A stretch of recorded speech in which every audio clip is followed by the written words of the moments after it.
Can you imagine the impact that the withdrawal of a legend like Novak Djokovic can cause in the tennis world?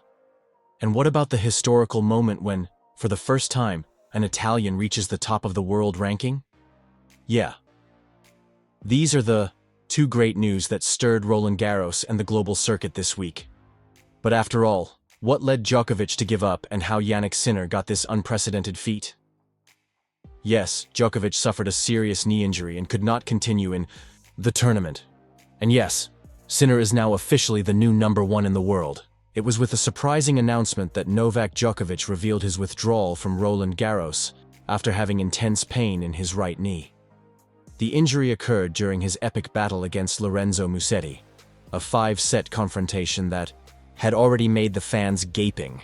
But what seemed just a nuisance worsened definitively in the next clash against Francisco Cerundolo for the round of 16. The medical examination confirmed injury in the medial meniscus of the right knee. The news, which shocked the sports universe, was accompanied by a tough and inevitable decision: surgery. Without Djokovic on the court, the path was free for a new era in men's tennis.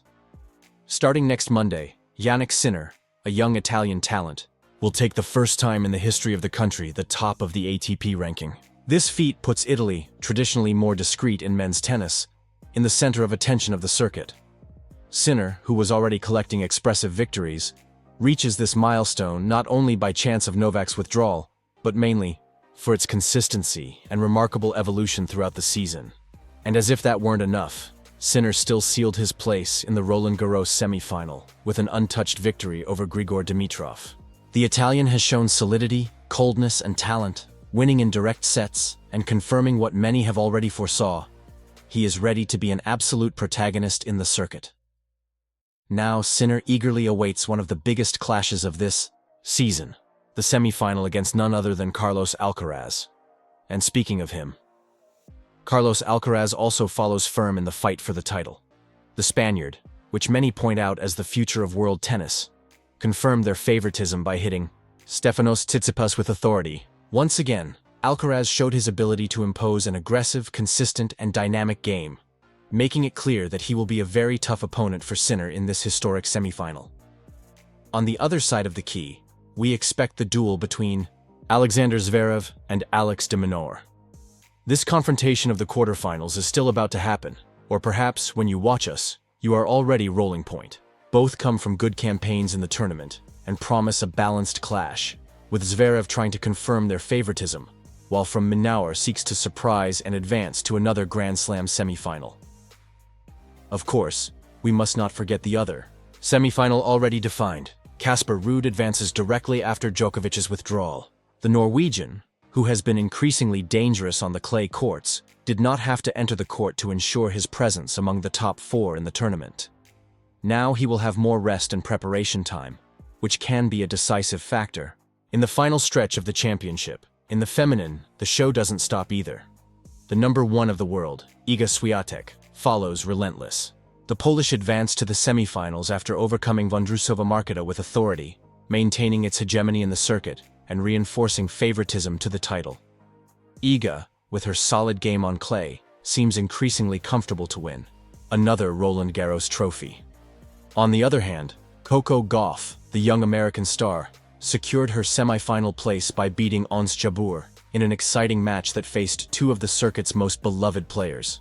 Now we will have the long-awaited confrontation between Swiatek and Gauff, a rivalry that promises to mark women's tennis for the coming years. Both players live a big phase, and this semi-final will undoubtedly be one of the highlights of this Roland Garros. Still in the female key, we look forward to the clash between Mira Andreeva, the young Russian sensation, and Aryna Sabalenka, current #2 of the world. Andreeva has been drawing attention for their surprising performance, while Sabalenka seeks to confirm her regularity and advance to another Grand Slam semifinal. Another confrontation that promises to warm the courts of Paris is between Jasmine Paolini and Elena Rybakina, players who have shown a very high level and who also want to leave their name marked in this historical tournament. And how are Brazilians in Roland Garros? Unfortunately, in the mixed pairs, Luisa Stefani and Rafael Matos were eliminated in the quarterfinals, ending the Brazilian participation in this category. In the youth, Olivia Carneiro eventually said goodbye to the tournament in the second round of simple. But there is still hope. Now Hani Silva and Pietra Rui follow firmly on the female juvenile pair key, keeping the green and yellow flame in Paris alive. This Roland Garros has already entered history not only for the technical quality of the games, but mainly for the plots that only the sport is able to provide. The injury and early exit of Novak Djokovic make room for a new generation that is increasingly prepared and willing to assume the protagonism. Jannik Sinner is now the symbol of this transition. Its coronation as #1 of the world marks the beginning of a new chapter in world tennis, a chapter that promises a lot of emotion, rivalry, and memorable disputes.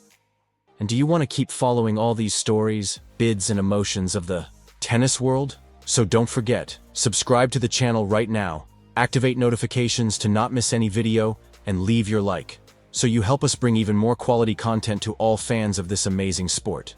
We see each other in the next video with more news straight from the courts. Until then.